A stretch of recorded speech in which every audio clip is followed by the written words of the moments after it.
Hello. Hey, there you are. All right. Forgot to add So, yourself to the stage, huh? yeah, I hit recording. So we're very professional here at Mr. Mean Speaks. I mean, it's nothing but top quality, top shelf here. 100-year aged dry beef. I'm quitting Discord. I'm going to make you full screen, sir, because you deserve it. How you doing, my friend? Not bad. A little worn out, but Oh, I I can mean, imagine because from what I see, you've been a busy boy. I am indeed Oh, between my man. day job and working on my own Savage setting and lining up new shows, recording current shows. It stays busy for me. Yeah. So it's a little impromptu just because I'm still getting used to StreamYard and it's my fault. I should have sent you we should have got on Discord first and talked and then we could have done the preamble and everything. But let me get this out of the way. All right, YouTube, it is Mr. Mean, and I have a special guest. Mr. Mean interviews Mr. James Smith. Mr. Smith, Agent Smith? Oh, wait a minute. No, it's a different matrix. Uh, Different matrix. James, give us a quick intro and who and what you are, sir, please.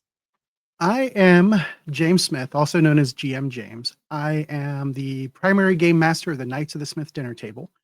We produce actual plays primarily of Savage Worlds games, but we do have one whole show dedicated just to doing one shots of other games and other systems, as well as the Ace licensees settings for Savage Worlds. Those usually happen about once a month. Not always, because sometimes, last minute things get canceled. But we do try and do the hit me with your one shot once a month. But we do have several shows that are currently running. Dead Tales from the Deadlands, which is our Weird West show, and it releases bi-weekly. We're currently on a hiatus just because of the holidays. We have the Necessary Evil live stream, Altered Morality, and that runs on both our channel, our Twitch channel, our YouTube channel, as well as Pinnacle's official Twitch channel. And we were doing the Savage Snows, which is a Pathfinder for Savage World show, but due to some things that was going on, we had to put that on hiatus indefinitely. And we do have a new show coming out on the January 5th, which the official announcement for it will be on December 15th. And I got a little sneak peek about that, so I was very You did. excited. Yes. Because I'm a giant 60-year-old kid. Um, I mean, I'm not much better. so me and Mr. Smith, first of all, welcome to the channel. He did join the Thank you. Discord. Um, we met at Gamehole Con 2 years ago, and we struck Mhm. up a wonderful conversation. And I think, hold on, let me see here. Oh, is it on here? Man, I am well, yeah. Check it out from last year, Awesome. last or 2 years ago. Awesome. So yeah, just so you know, I'm that kind of guy. I keep shit.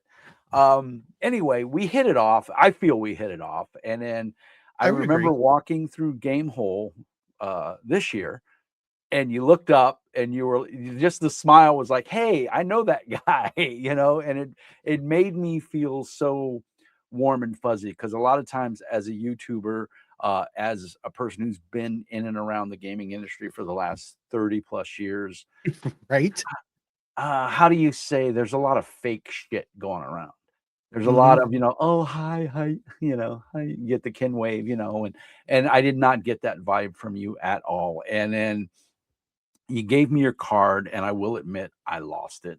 I That's haven't. okay. I gave you a new one this year. Yeah, I lost it. That's the one I'm saying. I lost. Oh, Last year you didn't give me 2 years ago. You didn't give me a card. You gave me the token, and I was supposed to contact you, and I didn't, and that's my fault.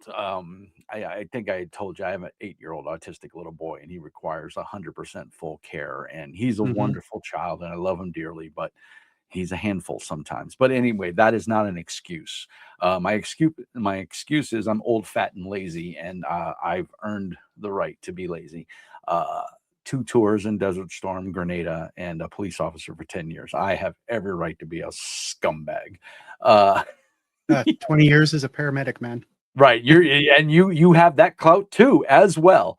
But the thing is, James just struck me as a real person, and he was caring. And I had mentioned I had some concerns about um, the software, Arkin Forge, Arkham right? Forge. Yeah, and I also work for right, Arkham yeah, Forge he's Tabletop. the North American like representative or Yep. software guru. All things questioned and answered. Uh, and by the way, if you guys see James at a convention or you see his booth, go up and say hi. They're some of the nicest people you can meet in the industry, and they're generally never tried to hard sell me on anything. The young men that you had there working with you were super funny, super nice, and just generally helpful. So that's always that's the best sales pitch Michael, you can thank do. you Yeah. that you called him young. He's almost my age. Yeah, yeah. Well, I think I got you both beat, so, Yeah, yeah, not by much. not by much, but still.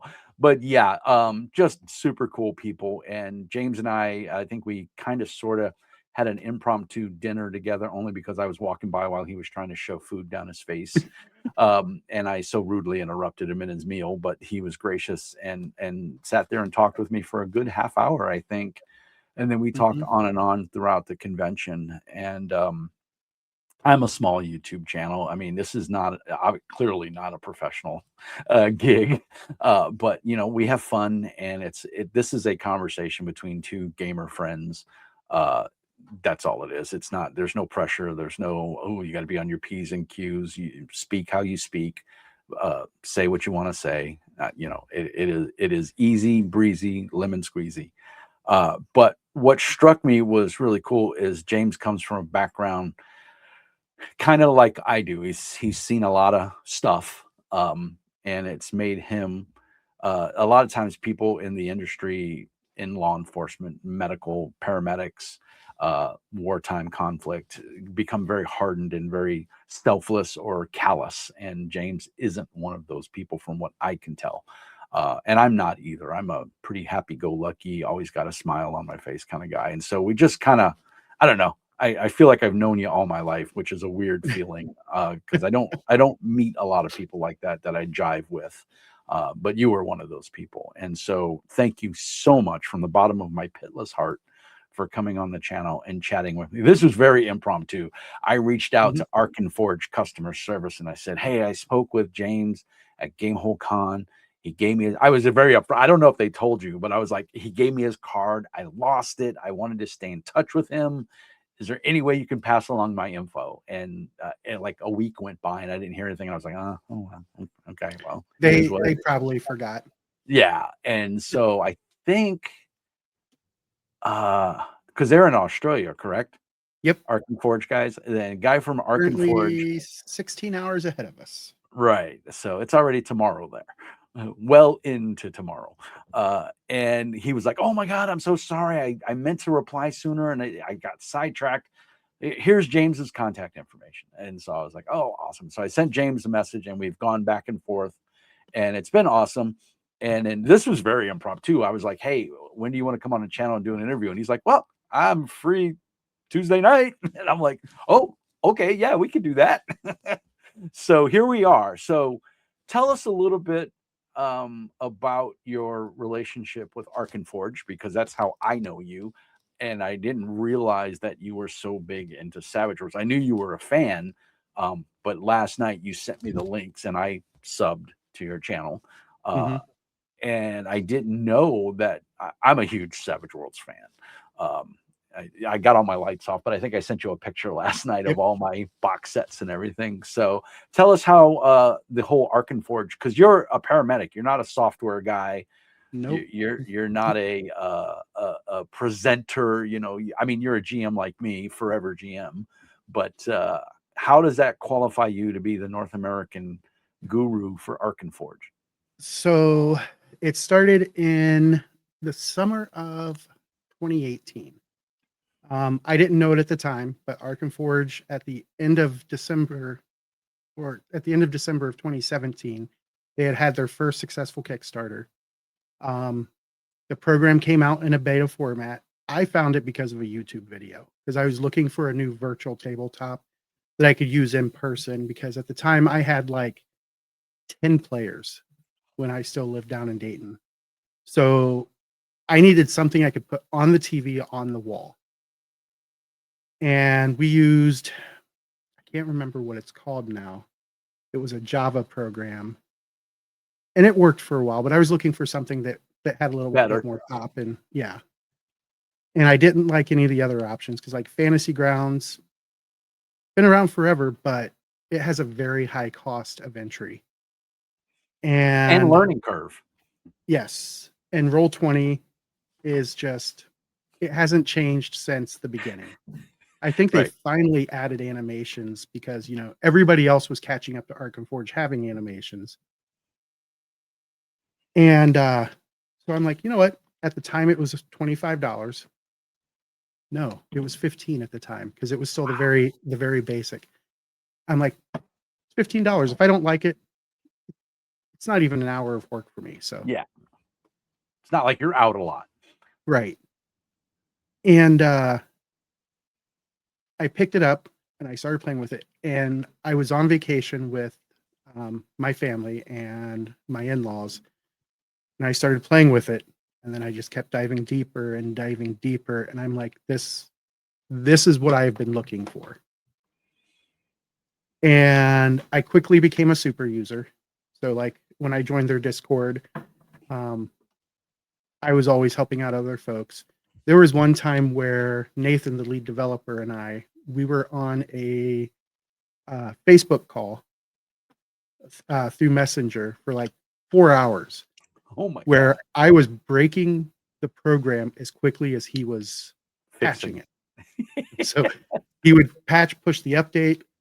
I'd find the weak points. He'd have to go back, patch it again, and he's like, "We're keeping you around because you find those Weird really thing. weird use cases." Yep. Because I'm like, "Can it do this? I don't know. Let's try." Yeah. And a lot of the early stuff that started getting added in and a lot of the stability is because Nathan and I spent a lot of time chatting back and forth. And then the next year, 2019, I still wasn't actually an employee yet. But in 2019, I met them in person at GaryCon. And it was fun. We had a good time. And I'm like, "Hey, are you guys going to be at Gen Con?" And they're like, "Well, we can't get in." And I'm like, "Let me see." Because at this point, I had already been pretty well established in the TTRPG. I mean, like I've known Shane Hensley from Pinnacle for 20 plus, actually, it's going to be almost 30 years. Because it was 1997 when I met Shane at Origins in Columbus. So I've known Shane forever. I know most of the Pinnacle folks at this point. And the one that really helped was, I know Steve Jackson. And I mean, we're not like friends or anything, but he recognizes me. I say hi to him. We'll usually chat whenever he's at someplace. And it was so funny because he came up to the booth at GaryCon, and I could tell immediately neither of them had any idea who he was. And so I let them pitch Steve. And when they were done, I'm like, "How are you doing today, Mr. Jackson?" And that's when they both turned and looked at him and looked at his badge and realized they just pitched Steve Jackson of Steve Jackson Games. How did he take it? He was probably really cool about it because he is a super Steve cool guy. He is such a nice guy. He is. But so it was funny because Steve is part of the reason they got into Gen Con in 2019. He started talking to people, and then other people saw the program and they started talking to people. So we got backdoored into Gen Con, and they're like, "Can you be there to help us?" And I'm like, "Absolutely. I mean, Yeah, you guys pay for my badge and lodging. I'm there." Yeah. And it was at Gen Con in 2019 that they're like, we want you to be our US representative. And we worked out a deal to where I get paid part of the profit, which typically covers the next con down the list. But I mean, you know how cons are. Sometimes we have a bad year. Gamehole this year was such a weird year for vendors because I don't think any of us made booth this year. Wow. Not even Norse Foundry made booth. Well, I know Troll Lords did, but Troll Lords did, yeah. But but you know not. what? Gamehole Con is huge for my buddy Mickey Barfield from Polyhedral Knights, that's who I was there working with. And I ran an official game for him. Wicked Packs, awesome game. If you haven't played it, go try it. Harry Dresden files with the serial number filed off. But to me, a much better game. Anyway, yeah, he lost his hat on it. He did not do well. I mean, if he made about $500, he was doing good. I mean, and he didn't move nearly as much product as he thought he was going to move. And you know, it is what it is. But I'm buddy with the Troll Lords, and they did. In fact, I watched the booth quite a couple of times while Jeremy from Troll Lords is going to be running one of our Hit Me With Your One Shots on the 20th of this month. Ooh, sweet. I'll have to watch it for sure. Jeremy he is a character, man. He is not as big a character as Dakota is. Dakota, well, me and Dakota hit it off. Yeah, he's a super nice guy. I love a great guy. I met his uncle, and not the Chenaults, his other uncle. I think on his mom's side, I think. Yeah. But anyway, super nice guy. He drove a couple of hours to come help. But anyway, I bought a bunch of stuff from Troll Lords because it was things I didn't have, and I get my military discount and all that fun stuff. So, and Dakota always hooks me up. So, you know, he hooked me up pretty good too. Yeah, he's good people, and Troll Lords is a great company. I love their product. I'm a big Savage Worlds fan. Yeah, the vibe I got from Gamehole Con that there was a crap ton of people there this year. It was almost like 6,500 and that's what was so people. surprising about it. But nobody. Now I spent well over $1,000 there, but that was me. Just I mean, what was it? $90 or no, $120 for a dice set. But it's a damn cool dice set. And I bought the big giant D20 that goes with it. But from I forgot the name of the company. Starts with an A. I know which one you're talking about. You know what? Yeah, really cool business cards. And their product is worth every penny of it. Don't get me wrong. I don't feel like I was ripped off, but I bought a couple other things. Most of my money was spent at Troll Lord's booth because they came out with a bunch of supplements that I didn't have because now they've got their new printer and everything. But that being said, I found Arkin Forge exactly the same way you did. I was using Foundry, and Foundry's phenomenal. I love Foundry. The problem with Foundry is if you blink, it changes. And the moment you update all of your modules, half of them don't work. Now, I will say, I think they're on what, version 15, 14 or 15? 13. They're going to be releasing 14 in the next 6 months, I think. It's gotten a lot better in the last year. 2025 has been a really good year for Foundry. And I will say that if you want to play Pathfinder 2nd Edition, Foundry is the place to play it because they've just got it locked down. D&D is a close second, but it's D&D, and I'm just not a fan. But Foundry's got it pretty locked down solid. And I was a Fantasy Grounds user for years, and like you said, I had a shit ton of money invested in it, but it just never got easier. And then, you know, they did the Kickstarter for Unity and they said, oh, it's going to do this, it's going to do that, it's going to do this, and it didn't. I got a funny story about that one. Yeah. So the year that they were bringing out Unity, the guy who they had as their lead developer for it actually came to our booth in 2019, and he and Nathan were discussing things, and he actually told Nathan that Unity does not support a second screen. Never mind that we had our same display that you saw at Gamehole, where we had the Game Master screen and the player screen, and it just doesn't support that. And I'm like, dude, right here. Right here. I'm not sure Yeah. that guy is still working with them. Yeah, I'm probably not. Well, Unity wasn't all it was cracked up to be, unfortunately. And I don't feel like they Mhm. delivered on what they promised. Now, because I was an existing, uh, not Foundry,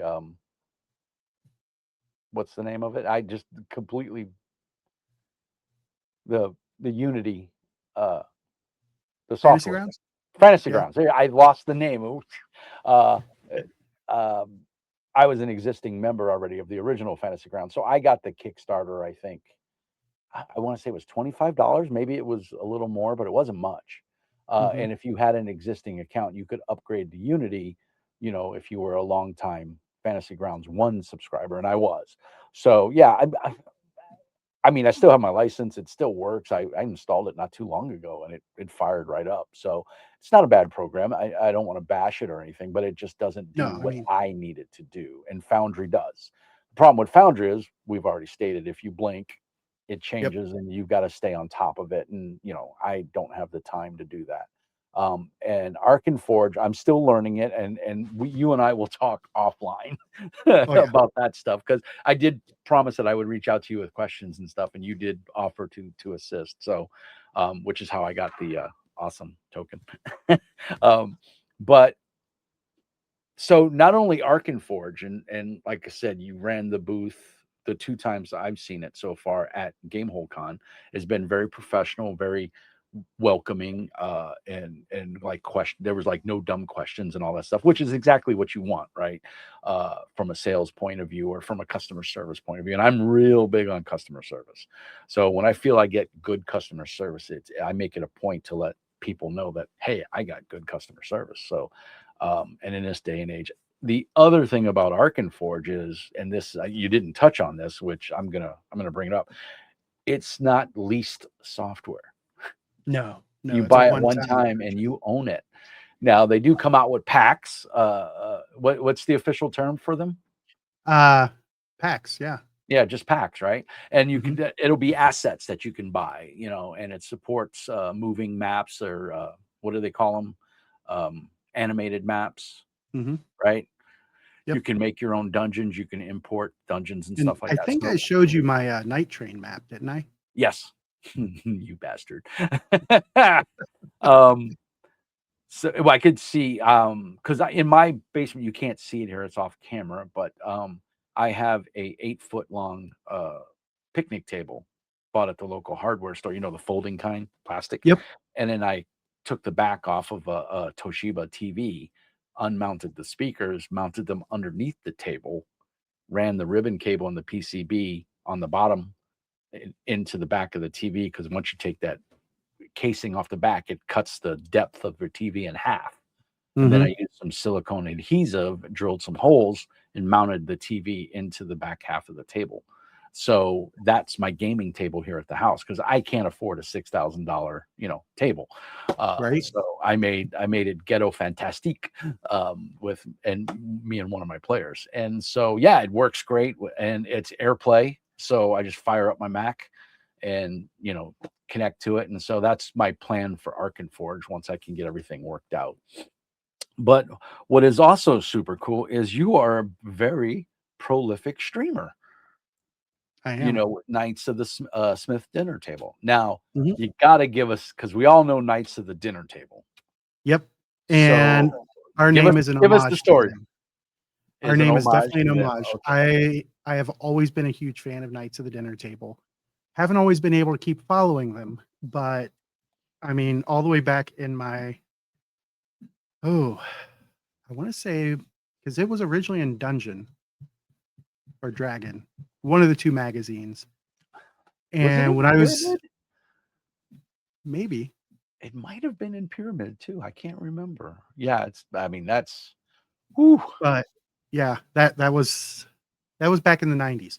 Um, can't and I remember fell in that love with far their back. comics. Yeah. Oh, it's just And ever since great then, stuff. it just the name just kind of fit. And once we started getting a little bit of a following, I was looking around to get a logo made, and I am pretty decent friends with Devin Knight. Really? I have a Yes, bunch of their assets. he is an absolutely amazing human being. Um, he and I usually, because he only lives about 2.5 hours from me. He lives in Oh, Columbus, Ohio. I live in Northeast Ohio. So I will travel down every once in a while and I'll say, hey, I'm on my way down to Columbus for something. You want to get together? And usually we do. that's awesome. Um, and we go back and forth on who's buying dinner. Right. Well, Um, that's how friends do, right? They no, right. I got it. This no, I got it. Well, both of us can write it off as a business expense too. Exactly. Well, yeah, it's always nice. But he's like, I have an idea for your logo. And I'm like, well, how much? And he's like, don't worry about it. So our logos are all designed by Devin Knight. Oh, that's And awesome. he didn't charge me. He gave me the you're a friend discount. Don't you love that? Isn't that a I beautiful do. thing? I Um, and from there it's grew taken up. off. We are one of the largest Savage World streamers out there. Um, I got to tell you right now, I don't know how I haven't found your channel. Now, you stream primarily on Twitch. when I stream on Twitch, YouTube, and Facebook all at Now, the same see, time. I don't do Twitch. I'm a grognard. I don't like it. I don't like the interface. I don't like how it works. I do it through StreamYard, so I don't have to deal with their interface. Nice. Uh, I love you. I'm on the phone. I'm on a phone call, please. Okay, go up and see mommy. All right. I love you. Bye. You going to bed? You getting ready for bed? I'm sorry. He's going to bed. Nope, Say that's say good fine. night. Say good night, YouTube. Night night. Love you, buddy. Um, completely lost my train of thought there. That's what little 8-year-olds do to you. Oh, Right? YouTube. Yeah. Yeah. And I watched a ton of Savage Worlds live plays. And I've never come across your channel, and it's just the way the algorithm works in YouTube. Mhm. But I bookmarked your channel and I did subscribe, so I will start watching it. But So in the we have Discord, improved our audio a ton since the beginning. oh, it's so Like much our early hardware. episodes, I get it so is. many. And now I have an audio engineer who's one of our cast Oh members. my god, I have So me, and I'm a grognard. And I work on audio is computers hard. all day long. So when I get off work, the last thing I want to do is that's why I use StreamYard, because OBS is wonderful. And as a free resource, it's amazing. But it takes time to futz with it and play with it. And StreamYard, I just point and click and I'm good to go. And I've recently been using it. I think I've been using it for about 3 or 4 months now. And We've been I with did the StreamYard for 3 years now. wow. Yeah. And I signed up. My buddy turned me on to it, and because I was bitching about OBS one day, he was like, "Have you tried StreamYard?" And I was like, "I don't even know what it is." He goes, "Oh," he sent me a link, and so I loved it. I did the free trial, and I was like, "Oh, this is awesome!" And so then they gave me after the free trial, they said, "Oh, well, for what you want to do, it's like $45 a month." And I went, "Nope." And I can afford that. That's not the problem. But I hate renting software. It just drives me absolutely batshit. And so I was like, nope. And so they sent an email back and they said, well, how about $25 a month? And I said, for 1 year. And I said, okay. And so I paid $25 a month and I can't complain. It does everything I needed to do. Um, and it works. And I'm sure by the time my year is up, something new will come out and it'll be just as easy to use. I don't know. We'll see. Uh, but that being said, I was looking at the backlog of videos on YouTube and my God, man, you've got hours and hours of content. So for anybody out there, any of the so I call my followers meanies, right? I'm Mhm. Mr. Mean, they're the meanies. So you're officially a meanie now. Um, I was that beforehand, but you that's a were, whole other you, thing. yeah, you were, but it had nothing to do with me. um, but yeah, I, for any of the meanies that are watching this, because it'll go live Thursday morning at 0900. Uh, he's got tons and tons of YouTube goodness. And you also have a podcast. Is that correct? Yes. So Tales from the Deadlands started out primarily as a podcast, and that's still our primary way to release it. But on YouTube, we also release the video side of it. Okay. Cool. And you can actually see the battle maps and everything because we do use Foundry for the streams. And we do have the new podcast that's coming out, and that's just going to be strictly audio. That's the one where our audio engineer, this kid works magic. He's a friend of my daughter's. He's like 22 or 23. You actually met him. He was the young kid at my booth. Yeah, the long-haired kid. Yeah. That says a lot at a convention. Oh, the long-haired fat guy. That's no, he's everybody there. Looks like he's 12. Yeah, I remember him. Yeah, but he's our audio. I used to look like I was 12. And we did our first episode. And do you know John Doom? I know the name. Okay, he was with us. He came with us. He stayed with us and everything. Oh, awesome. He helped out at the booth from time to time. But we all listened to it on the way back to our Airbnb. His actual final release cut of the first episode of the new show, and that kid just worked magic. Isn't that it's amazing? It's so underrated, like when you watch a good movie and the soundtrack of the movie, and the audio or whatever, the sound effects. It's so overlooked I mean, yeah, there's Oscars and stuff for that, but that's once a year, right? Yep. My friend went and saw Predator Badlands, and he said the audio is it makes the movie. And there's a couple of YouTube videos out there where if you don't think audio engineers make a difference, if you do a Google search on it, you can watch clips side by side or listen to audio clips with raw and then audio engineered, and it is night and day. And I give them the utmost credit because special effects engineers and artists, yeah, that's a learnable talent. But I think, and so is audio engineering. It's all a learnable talent. But I think it's a special kind of person that can hear that difference and listen to it over and over and over. Yeah, because I don't even watch my own videos because I can't stand my sound. I have a voice that sounds like gravel. It just doesn't sound appealing to me. My wife says I scare children. Hey, that's not a bad skill. It was good as a cop. But yeah, that is a shout out to my buddy Gwydion. He's a friend of the channel. He does audio engineering, and he is amazing. And he's given me some pointers. In fact, these Rode microphone that I use is amazing. And I have the software that I could go in and clean it up. See if I can bring it in. Yeah. Is that a Shure? I have a whole audio mixer. Nice. Yeah. So, I had a Shure microphone for a long time, and that thing was awesome. But it was a boom mic, and it was just always in the way. And I like the free form. And a lot of times I wear a hat, so I can do this, and it's out of the way, and it doesn't bother anything, So it's just a matter. I like it. They're not for everybody, but I like them, and they're great to take to conventions because it's clip on. I have two, and I can clip one onto you, and so we don't have to worry. And they're pretty good about noise canceling and stuff. So yeah, audio engineering is amazing. That's awesome. I can't wait to listen to the new podcast.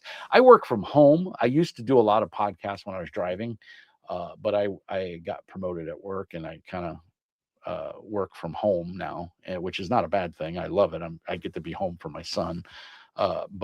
So I just usually put those things. I have Sonos speakers. I'm a Sonos freak. I like good audio, good clean audio, and so the Sonos, I really like them. So I've got a Sonos soundbar in front of me. Yes. Okay. So I knew there's a reason I liked you. Yeah. So yeah, so I'll put it on the speaker down here in the basement while I work, and I'll listen to it. So I'm super excited for that. Anything coming up besides the Deadlands? And that's Deadlands Lost Colony, right? Correct. So for those that don't know, they did a Kickstarter a year ago. Well, no, it was earlier this year. They just had their third Kickstarter for it. Right. So I haven't got their first one yet. So the first one was the original Lost Colony box set. Right. And that's been out for a while, right? Yep. Then they So I did didn't back that one. Whatever the latest one is that hasn't shipped is the one that I backed. And I Mad haven't. World. Mad World, yes. And I got, what was it? I think it was like $200 for the box with all the goodies. Yeah, because it has all the Lost Colony stuff. That's what I went for, because I wasn't able to do the other ones because they do a lot of their Kickstarters on, I think, Backer Kit.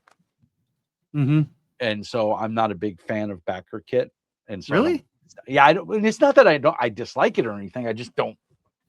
There's too many, man. With all the Kickstarters going on and everything, it's just too much. So I've actually talked with Backer Kit because they have much better customer service than what Kickstarter does. Yeah, I have no love for Kickstarter for sure. Yeah. And when I'm ready to release my Savage setting, which is called Caneric, it's kind of a Celtic era apocalypse setting, kind of a survival horror type deal.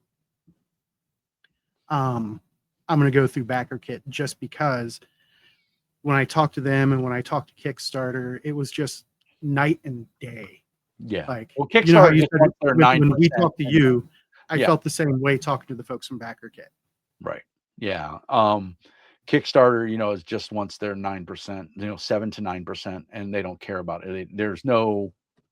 I think it's so funny because at the end of every Kickstarter, it says, Kickstarter's responsibility, and if you read it, it's basically nothing.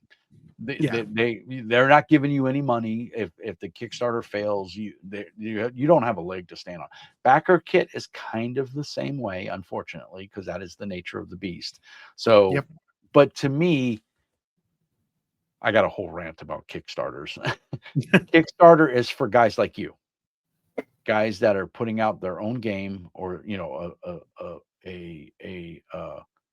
a supplement for a game, an established game system, but they're a third-party publisher. They need the capital to produce, and that's what Kickstarter Backer Kit is for. You get guys like Monty Cook, who puts everything on Kickstarter because he uses it basically as a pre-order. When this guy has enough publishing clout to go to any publishing house and go, I want to put a book out, and it'd be like, okay, how many would you like? Whereas if you went to them, to the said publisher, and said, I want to do this book, they'd be like, you may leave now. They wouldn't give you the time of day. And so I think it's unfair for guys like Monty Cook to do that, because they are literally just using it as a pre-order. I'm a little miffed at Pinnacle because they're kind of doing the same thing. So, and here's something a lot of people don't know about Pinnacle. There are exactly 4 full-time employees. Right. Yeah. Yeah. They do have a bigger presence, but that's honestly, I actually talked to them about this very thing. Yeah. And that's honestly the safest and cheapest way for them to be able to get their product. And for me, I don't want to say ethics. That's not the right word, but I think it is a disservice to the gaming community to have a platform that is for indie publishers, or for anybody. It really is for anybody. And there's the gray area, because it's for anybody. And if Monty Cook can do it, if Ulysses Spiel can do it, they're the #1 publisher in Germany and Northern EU. So they're doing it. So why can't Pinnacle do it? So it's a double-edged sword, because I feel like it takes the spirit away, but I'm a huge Pinnacle fan, so I keep supporting it as much as I can. I also support my favorite local game store. Shout out to The Source down in Minneapolis. They're a giant game store down there, and they're phenomenal, and they carry everything by Pinnacle. And if they don't have it, they'll get it. And then Pinnacle has a deal with Studio 2 Publishing. So, I mean, they have publishing resources. So I get why they do it. I'm just not a fan of it. I don't want to say greed because I don't want to put Pinnacle in a negative light because I've gamed with Shane Hensley, Clinton Jody. I mean, one of Shane's kids ran a game for us at a con. His Yeah, I'm oldest jealous. boy. Yeah, Yeah, Ronan's game. yeah. And then Shane. Most of my Savage Worlds books are signed by Shane and Sean Patrick Fannin. So I have from the original Torg, Shane's Adventure, the Temple of Rex Stalic. yep. And it's about 10 feet that way from me. Yeah, And I I got have Shane to a sign bunch it. of mine too. Yeah, and It was funny because I walked up to him and I'm like, didn't you write this? And he looked at it and he's like, where did you get that? yeah, Because most people hadn't even heard of it. yeah. Well, I have the original Torg box set. I've got like 2 of them now. Yeah, I have the original box set, and I have a handful of supplements. The Kanagawa ones aren't the greatest, or Kawa, whatever it is. Kanawa. Kanawa, not so good, but hey, we kind of pretend those don't exist. But the other ones are really good. And I've got a couple of I got all the stuff. I got some of the old Shadis magazines that Shane wrote adventures for. So Mhm. yeah, and I brought one of them up to him at DungerCon back. This was in the 80s, 90s, Had to be 80s. the 90s. Was it the 90s? It might have been early 90s. Mhm. Because Brave New World had just come out. That would actually be the late 90s. Yeah. And yeah, so it was around then. And I had asked him to sign my copy of Shadis, and he was like, I didn't know, but Shadis was kind of still around. I don't think they had gone under yet. I think they were still out, but I mean, they had quite a run. I mean, it was They Dragon really and did. Shadis. Yeah, Shadis was awesome. So many good articles in there because Games Workshop was going more and more towards Warhammer, their miniature games, and less D&D and Elric of Melbourne, Melbourne or however you want to say it, and all that stuff. So yeah, so that's some, and then I did the 4 Gen Cons that were in San Diego because I lived in Northern California at the time. So it was a hop, skip, and a jump. And Green Yeah, Ronin, back when there were 2 Gen Cons. isn't that amazing? That's Grognard right there. That was fun. I got to say, Green Ronin paid for me to go for all 4 years. They paid for my hotel and I my, really missed Milwaukee, though. yeah, Milwaukee was fun. I mean, it was just so crowded. It And was. I mean, it was too small of a I haven't. When's the venue. last time I went to Gen Con? The year Alternity debuted is the last Gen Con I've been to. It was Besides still in the 4 Milwaukee in then. Milwaukee. Say again? I think it was still in Milwaukee when Alternity Yeah, came out. yeah. Um, and I remember because I got a raffle ticket because they were only doing so many people at the premiere of Alternity. Because remember, it was going to be their hot new game, and all their game worlds were going to use Alternity's engine. And that didn't go so good. Nope. So I have the Gen Con Alternity cover, the black cover with the big A on it. Yeah, I Yep. have that, the player's guide. That's sitting over there too. Yeah, and I remember going to the it wasn't an auction, it was it was a premiere. That's what, yeah, they called it a premiere, and everybody who went got a copy. Um, and so I think there was only like 100 or 150 people, and yeah, I went, and and as you were walking out, they had a huge table with boxes, and they were just handing them out. So yeah, I'm super happy to have that. And Alternity is a fun game, but it was not the system that it needed to be. Nope. Unfortunately, but my God, man. So yeah, so we're around the same age, same genre and stuff. So I'll have to make sure I mark you as a publisher on the Discord. So that will give you the ability to post in hashtag publishers where you Mhm. can promote your YouTube and your Twitch and everything like that. And then when your Kickstarter comes up, please keep me in mind. I would love to help support you in Absolutely. any manner that I can because you're a nice person. And it balances out my meanness, Um, You haven't seen me with a difficult patient. oh, Yeah, but see, that's work. Now, see, at work, I'm a totally different person. So, I'm the guy my boss goes to when someone has to be told no. They call me because no one argues with me, and it just works out really well. But uh, what did somebody say? For a moniker of Mr. Mean, he's not so mean. And I'm like, yeah, it's a name that stuck many Oh, years ago. when I was still working for ambulance companies, every EMT and every other paramedic that worked with me, whenever somebody at a facility, be it a hospital or a nursing home, started to give us lip, you could watch everybody else with me take a step back Yep. because they did not want to be in the line of fire as I educated this person. Right. Yeah. Yeah. And you do it with thoroughness and politeness, but sternness, and you'll be amazed how I've much made more than a few people cry without dropping a single cuss word. it's not hard to do if you do it properly. So I have a couple of silly questions that I ask every guest. Okay. And so now that we know a little bit more about you, and you're gonna shoot me the links so that I can put them in the show notes for all your stuff, because I want all of my subscribers to go subscribe to your channel, because hey, it's not many, but hey, it's some. Uh, so the first one is, you're on an airplane by Mhm. yourself, no family, it's just you, private jet. Let's just say you hit the lottery, but the plane's going down. It's going to crash on a deserted island, and you're the only one that's going to survive. You can have one RPG or game book with you. What is it? It's hands down I Savage know. World. Yeah, I knew the answer. Well, okay. All right. Good answer. Because Good it's answer, because so you can play any genres with Savage World. exactly. You know. All right. So question number 2, what person, doesn't have to be famous, what person, past or present, if you could sit down and game with them, who would it be? Alive or dead, doesn't matter. Wyatt Earp. That was There's a Wyatt. reason my oldest son is named Wyatt. Okay, cool.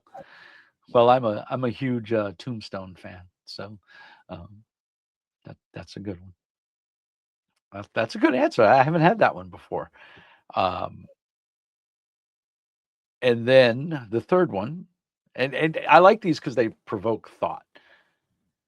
What's the one game out of all the games that you went, shit, I wish I would have wrote that? Deadlands Dark Ages.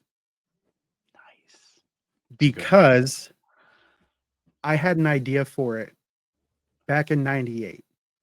And I had started writing my own for Deadlands Classic. I had started writing my own port of it, and I was going to run a homebrew of it.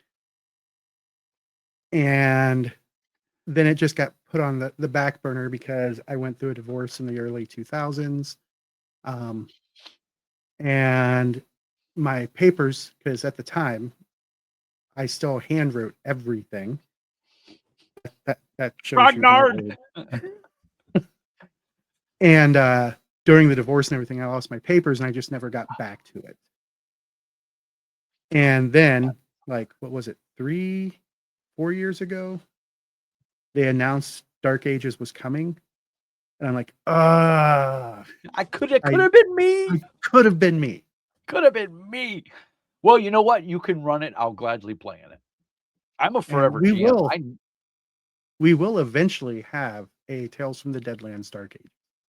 Nice. That'll be awesome. I hardly ever get. I go to conventions and I always say, I'm gonna play. I wind up running games. I have a few games where I actually get to be a player.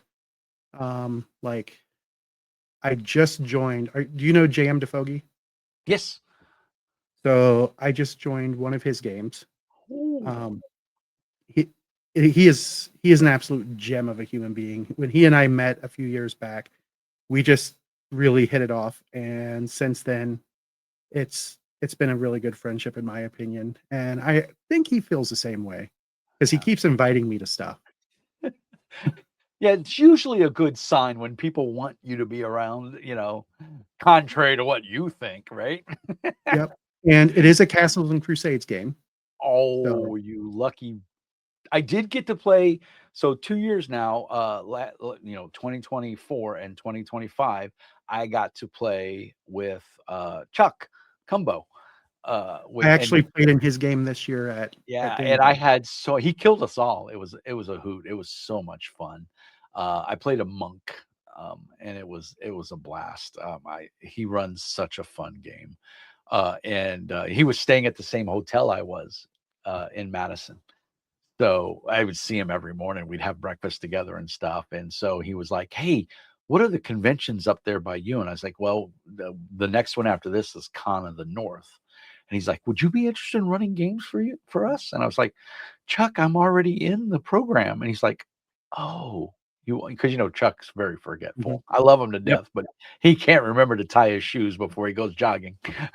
you and so he was like, "Oh, well, remind me." And I'm like, "Okay, I keep reminding you. You never reply." And he's like, "Oh, I'm no, he's just a great guy. He's just so busy." But Yeah, yeah, I have the same thing happen with Ed Stark because um, Ed. we're going to Page this year.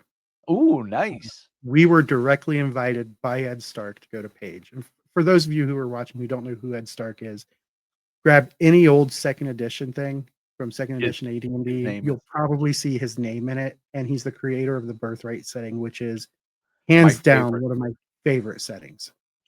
Um, Razone. he and I met Razone. I'm purely a by accident. Oh, Um, really? yes, so it was at Gary Con this past Gary Con. One of my workers couldn't go, and he had signed up for the Dark Space game, written by Derek White and Than. I Yeah. can't remember Than's last name. Derek And was White running the game.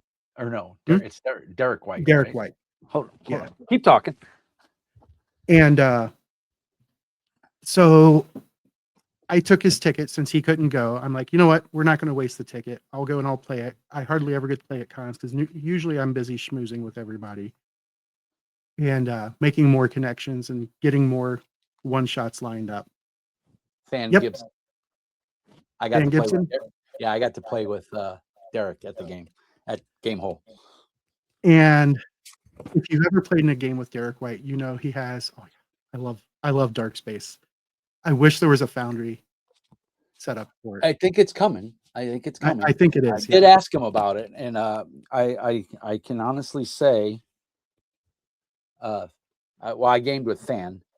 I don't know if Yep. you can see it. He signed it for me because this was his GM copy, and he gave it to me That's because awesome. he's obviously buddy with all the guys at Troll Lords, Mm-hmm. and so Scott from Arcaneo Workshop did some dice holders for him that say Dark Space, and oh my god,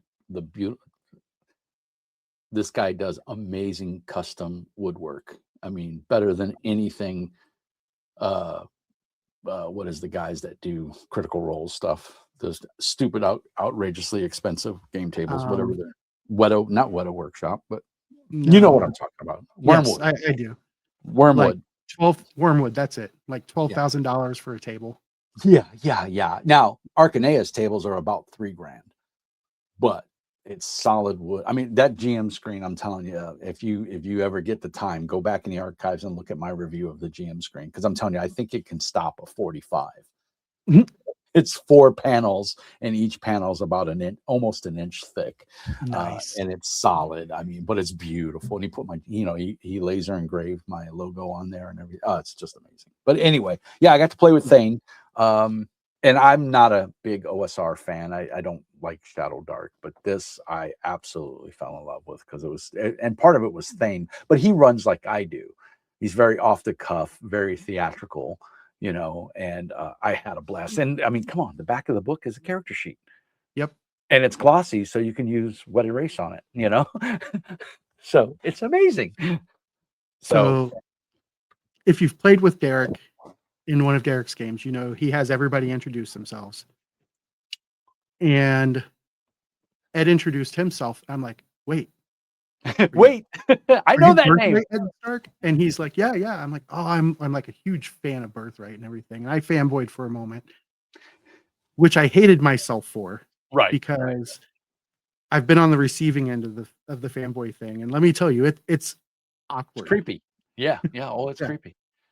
And so they go around the table and he gets to me and I'm like, I'm James with Knights of the Smith Dinner Table and Arkenforge. And Ed's like, I love your guys' stuff. And then Ed fanboys back at me and I'm like, what? Ed Stark is one of It's my fans? reciprocal. It goes both ways. It's awesome. And so we've connected and he's like, you guys need to be at Page. We will do whatever we can to get you there. And they actually gave us a booth for the upcoming fair Page price. in January. Yeah. We are literally the booth right outside the main entrance to the vendor hall. So the first vendor you see Is us. Is Arkenforge or Knights of the Arkenforge. Nice. Yeah. So Now, are you allowed to hawk your Knights of the Smith dinner table, or do you We try not do. to for decorum? We don't actively sell Knights merchandise there, Right.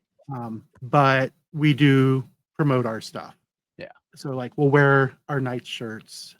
Because I will say, in all fairness, when I was talking to you at the Arkenforge, you never mentioned any. I mean, you did give me this, which now I realize is your logo and everything, but you never crossed that. You know, not that it's a line to be crossed. You know what I'm saying? You were professional about Arkenforge because you were there repping for Arkenforge and you did your job. So if any of the Arkenforge people watch this, I'm not bullshitting you. He was very professional. But yeah, that's awesome, man. So I'm not joking. Birthright is my favorite setting. Yeah, absolutely. And I feel like it didn't get a fair shake. We my friend Brian Isaacoff is a good friend of mine. He used to run a podcast called 2D 6 Feet in a Random Direction. And he had Sandy Peterson on there a couple of times and a couple other luminaries that are in the Bay Area. And he ran that for us. And I was from Razone. I was a knight from Razone trying to, one of us has got to be the king. It's got to be a king of the land. And so I was putting my hat in there. And man, it was just such a fun game. Such a fun. And I years later found all of the PDFs. And so I have everything in PDF. I have the Razone physical book. Each country, I guess is what you would say, or fiefdom had its own book. And the cover was actually like a little mini GM screen, and it had the map on one side. And I think the other side had like a list of dramatic persona, and all that, or whatever the information was, or the main castle or whatever, because there was the Araby type land. There was so much stuff. And It was phenomenally written. Oh, and the cards, the battle. I'm still to this day looking for a box set that's in good condition. I'm not letting mine, found them, but they're stupid expensive. I'm not letting mine go. Where do you live again? Invite me over for coffee. Don't worry about this large bulge. I just put on a lot of weight while I was over here. Yeah. No, my local, not a local, it's called the Comic Collector. It's a Magic and they sell a little bit of comics. It's a weird store. The owner is about as cuddly as a porcupine. I don't know how they stay in business, but they have diehard Magic players that keep them in business. But he has a copy, or he had a copy in there, and it was shrink wrapped and everything, and it had the cards in it and everything. But he wanted like almost $200 for it, and I just didn't have the money. I couldn't justify spending. I wanted it so bad, and then I think I told my wife, if you're looking for a Christmas present, and I think she went in there and she saw the price and she went, no. I mean, this shelf here, I mean, you really can't see it, the lights are off, but this is 30 feet long, and then it goes 4 feet against the other wall. It's 3 shelves high, and it's chock full of it's all gaming books. There's nothing in there that's not gaming related. So yeah, when you've been playing 35, 40 years, it all adds up. And I lost about half of that in my divorce. Oh. Yeah. Fortunately, my ex-wife didn't want any of it. No, mine didn't either, but she destroyed it. I had all first printings of all the World of Darkness books because I was a huge werewolf fan and vampire. I mean, like it or hate, the whole IP for Werewolf and Vampire. They brought hot goth chicks into the hobby. You know, it used to be fat, sweaty, bald guys, you know, and then all of a sudden there was Yeah. all these smoking hot chicks at conventions, and you're like, what are you doing here? You know, because they were there to play, you know, White Wolf games. So, and it was a turn in the industry. You know, it made gaming cool for women and stuff like that. So, and it got a lot of Mhm. women into the gaming industry. So, I'm always a fan of that. But yeah, man. Well, I can't go to Page. I don't even know when Page is. Is that in Philadelphia? Yep. It is northwest of Philadelphia in Oaks, Pennsylvania. Yeah. It's just like half an hour from Philly itself. Yeah. And it is January 15th through the 18th, I believe. Yeah. Look at my calendar. It's too short notice to get a flight anyway. Or I mean, you can get a flight, but you'll probably pay out the wazoo for it. Yeah, it's the 15th through the 18th. Yeah. So, but I am going to Con of the North, which is down in Minneapolis. I'll be there running Troll Lord games, Castles and Crusades, and I might even run some Amazing Adventures. I can't remember if I signed up to run Amazing Adventures or not. I don't know if they're going to be there or not because I know it's a trek for Dakota and the warehouse and everything. Troll Lord is going to be there. Yeah, but I don't know if Dakota will be there. Ah, well, actually, he's the one who drives the truck with all the product in it. So if they're going to have a booth, yeah, he'll probably be there. He'll probably be there because he's the one who drives the truck. Chuck ain't driving the truck. Well, God, I hope they are there then, because that'll be awesome. Because I forgot to get him to sign my new copy of Castles and Crusades and Amazing Adventures. So I got to get those guys to sign it. Some of the nicest people in the industry I've ever met. They are. They're a little slow on and- things, but they're still super awesome. I'm huge fans of the folks at Norse Foundry. Yeah. Eric especially. Eric, I found out Eric, he's their primary social guy. And if you've seen him, you will recognize him because he's long blonde hair, tattoos up both arms. He looks like he should be like the welterweight WWE wrestler type. Yeah. But he's a super nice guy. He's a super nice guy. He's a blast to hang with. I found out he's a fan of Tales from the Deadlands. And we ended up, that's all it took. That's awesome. We ended up in a partnership with Norse Foundry. So we get a discount on all of our dice. Plus, we have a discount code that we give out to everybody. So if you go to their website and decide you want some Norse Foundry dice, which I'm a huge fan of Norse Foundry dice. I love the weight. Yes. It feels like you're holding something. I think I have some. I think I bought some at the convention. Yeah, the coupon code for anybody who wants to use it is KOTSDT. KOTSDC. And it gets you 10% off your whole purchase. Hey, that's tax, man. That's awesome. Off your whole order. KOSDC? KOTSDT. KOTS. It's the Smith dinner table. Right. It's just the first letters. Yeah. And that same code works on Arkenforge's website as well. And it gets you $5 off of every item in your cart. Why is my camera being weird? It was just slowly sliding. I'm like, is he trying to tell me he's done? What's he saying? No, I think the AI in my camera is like having a stroke or something.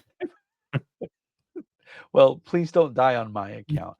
Dude, that is awesome. It is so much fun to talk to a fellow grognard. I hope that we can do more conversations. Absolutely. And I really, it's on my list, my listening list, which is quite long, but it's going to get moved up because Lost Colony is awesome. My Savage World shelf is pretty big. All of that shelf over there is. I have everything except for the what was the Oriental one that just came out? Ghost last year. Mountain. I can't remember the name of it, but Daryl was the primary writer of it, Daryl Hayhurst. Yeah.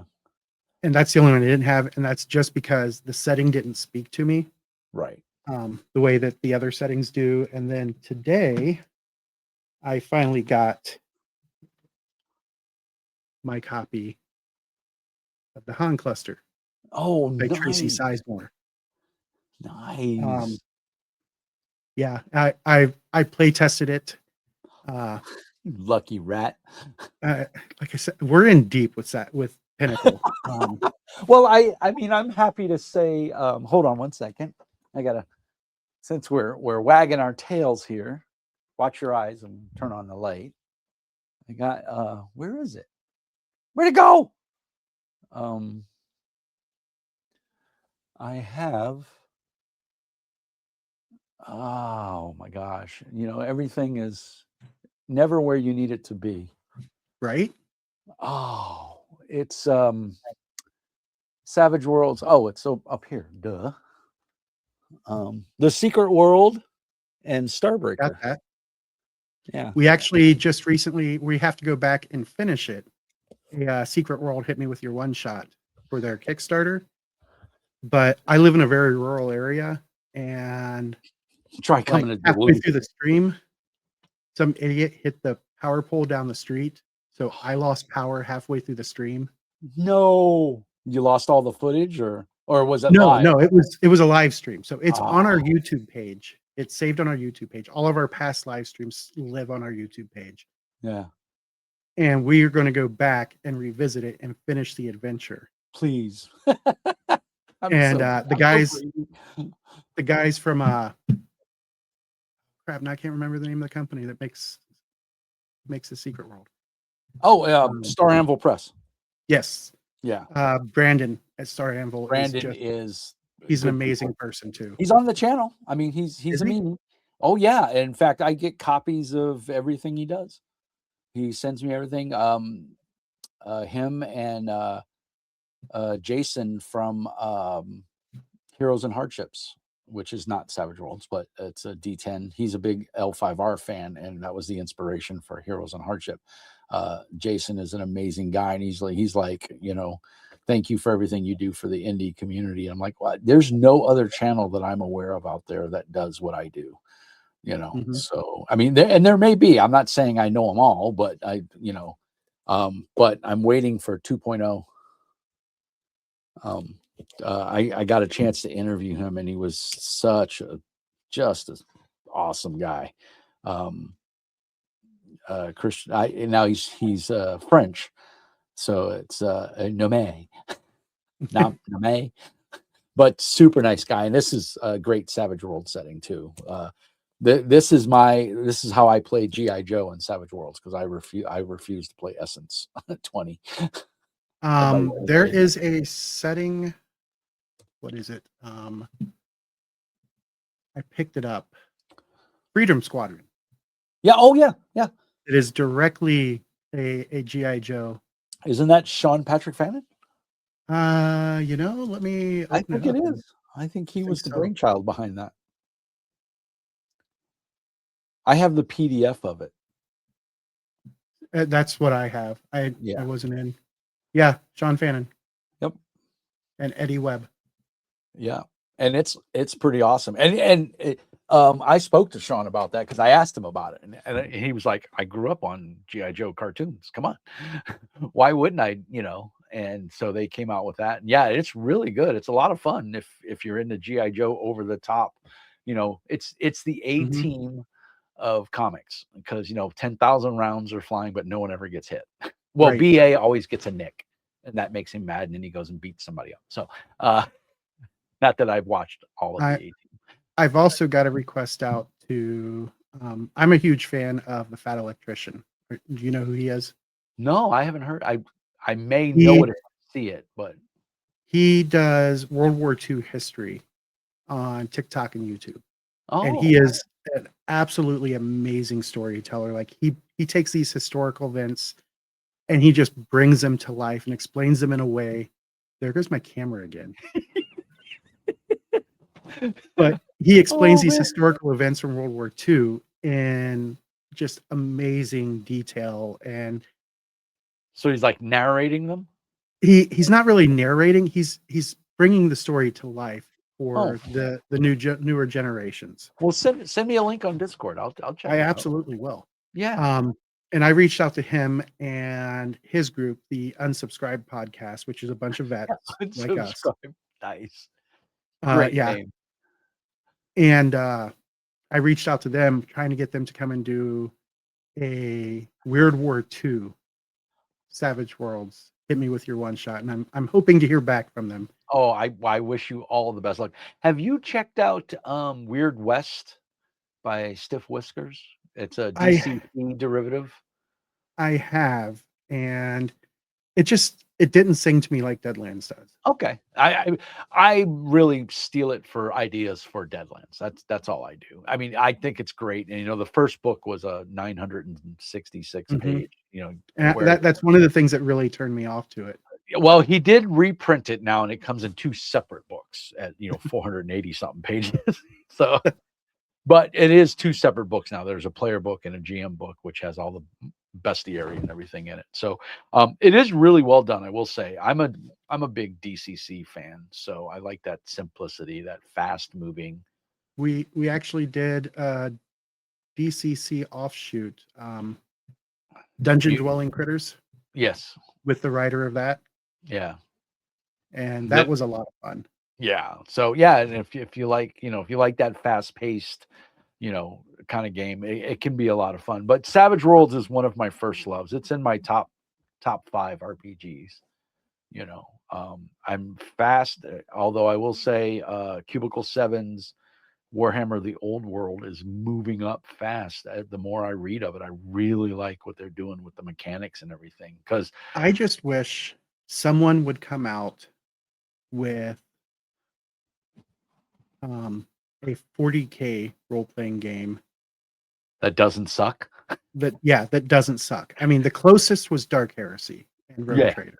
Yeah, and that's not, when you think 40K though. You think Space Marine, right?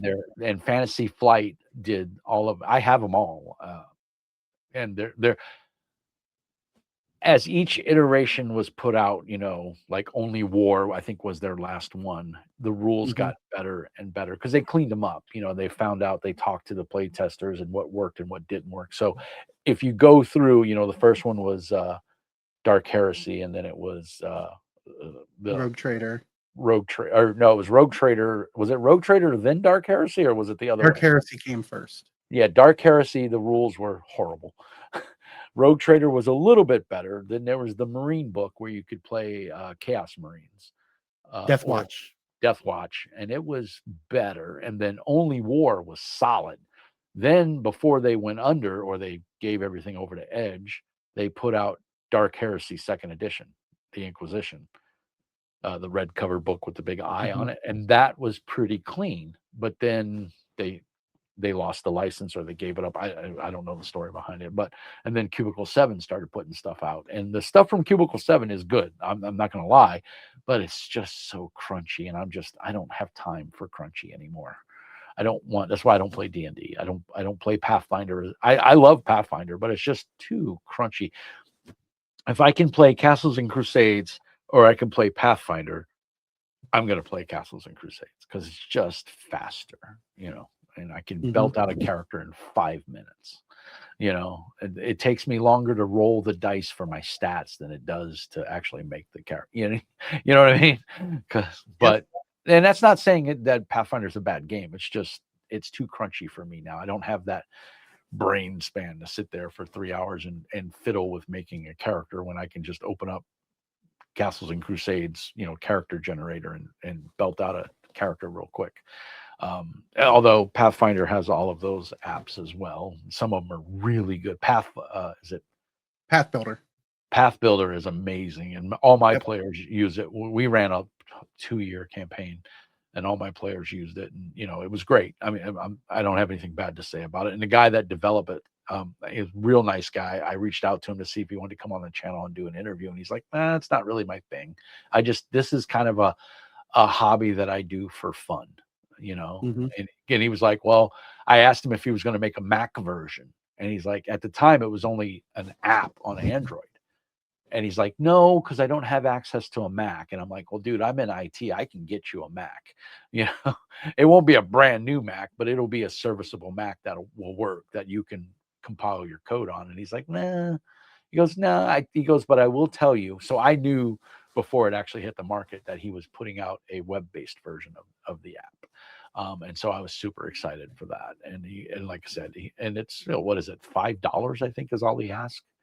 Yeah. And they get you all the free updates. You don't have to buy anything. I mean, Lone Wolf Studios, the guys behind Mutants and Masterminds and all that stuff, was doing the software for Pathfinder, but they were charging, I mean, exorbitant rates, and it only works within their program. Which, I mean, Demiplane's doing the same thing now. I don't even know if Lone Wolf is still around. I believe they are, but they're web-based only now. Used to be a Windows-based program.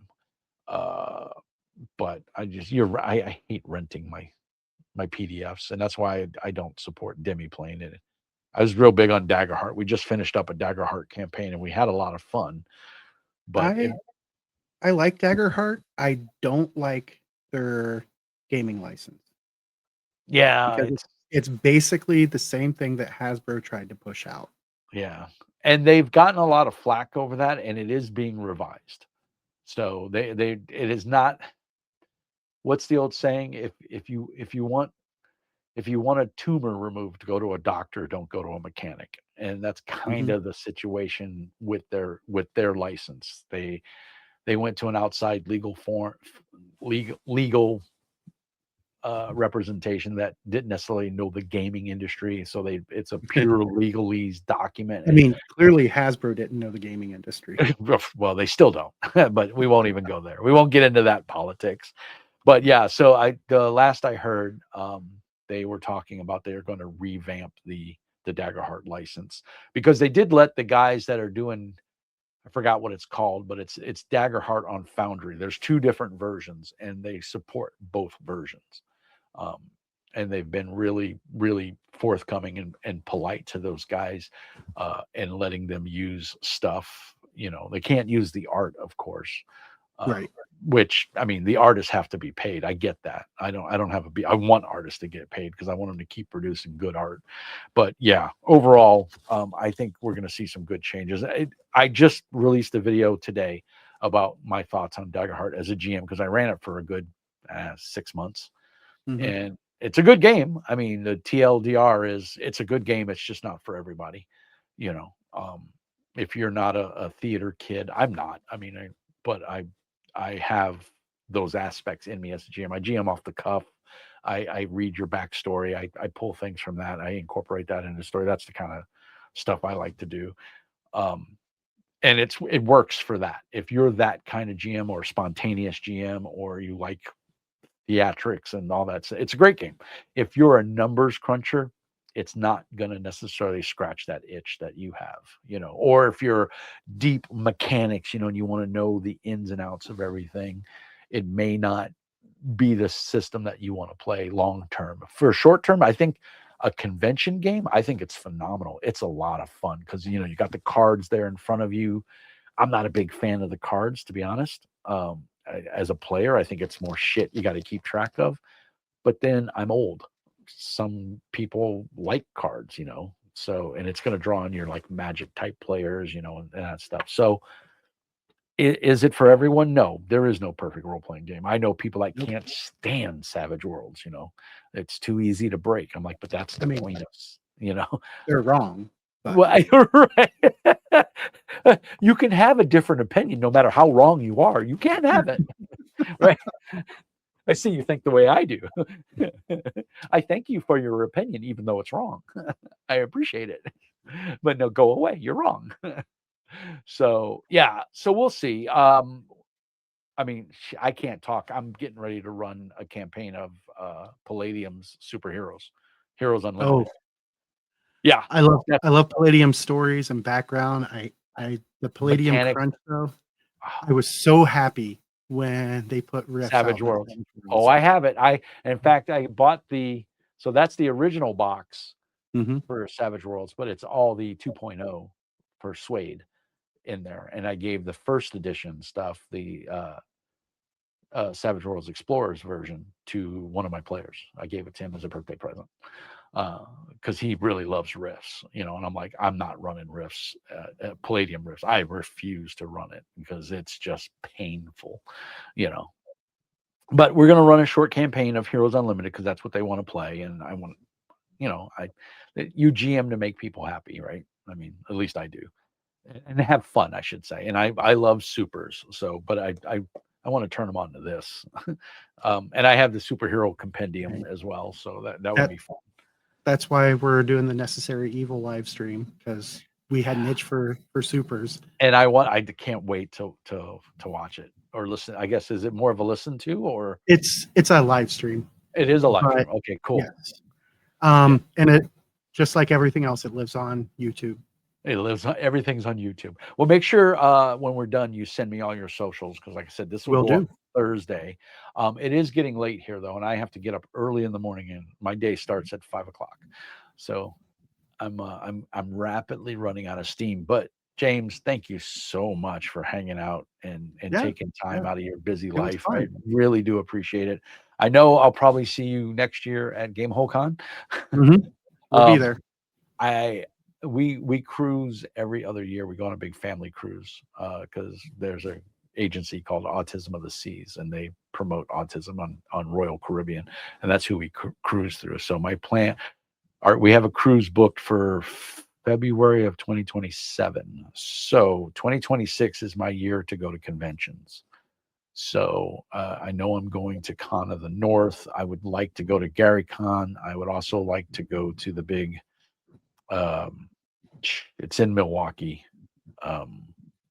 It's the miniatures convention. I can't think of the name of it right now. Well, like for Warhammer, and because I have a 3D printer, I print my own gaming pieces and stuff. So I paint my own miniatures. I just got one like 6 months ago, and for my very few in-person games nowadays, I print all of my minis. Yeah, so that's one of my little guys. Nice. Nice Egyptian type dude. So yeah, I'm real big into it. I printed a big dragon. Oh, he's not big. I mean, he's bigger black dragon.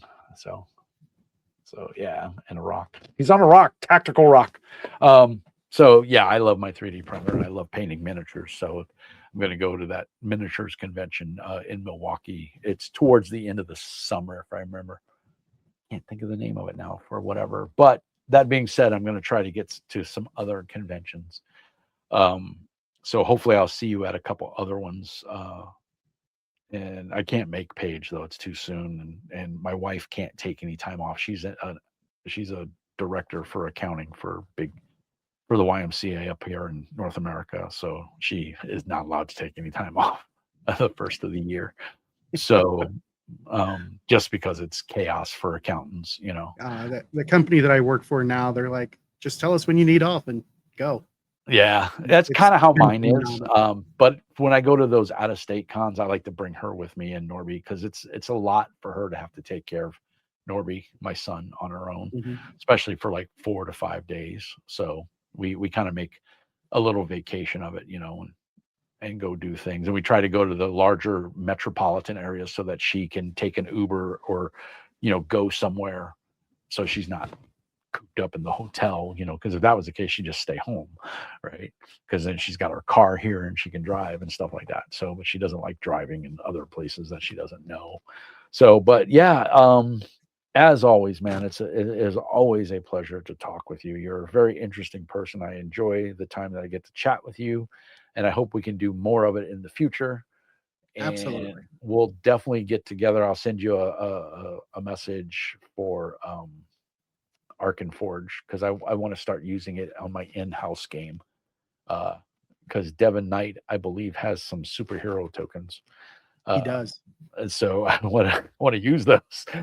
I think I have them too. I bought a bunch of his stuff because he was having a big sale. I have everything that he has out. I might be hitting you up. No, I like to support small creators because I'm a small creator, so I appreciate it when people do good stuff, which is why I like Ark Forge. So cool. Well, let's stay in touch. Obviously, we will. I mean, I got your email. Awesome. What's the code again for KOTSDT? All right. We'll try to put it in the show notes. Send me a message. I won't. I'm half asleep right now. You can see my face is getting all red. I'm old. Nope, that's fine. But give me all your links to your socials and everything too, and I'll post them. This will have to download, and then I'll take care of it in the morning, and I'll post it to YouTube, and it'll go live Thursday morning at 0900. As always, man, thank you so much. It's very kind of you to take time out to chat with me. I really do appreciate it. Thanks To for all the having me. meanies, oh man, we'll do it again, especially when you're ready to release your book. We will totally. The meanies will support it, and we'll post it on our Discord as well, and get you a couple extra buyers, because we have a lot of Savage World fans on the Awesome. Mr. Mean Discord. So everybody watching this in the future, go support him. He makes awesome stuff. Join his YouTube channel or Twitch if that's your thing. And James, as I say to everybody, peace, love, and hair grease, and be nice. We're going to end the stream. Thank you so much, sir. I'm going to end the Thank you. stream. All right, man. And we're going to play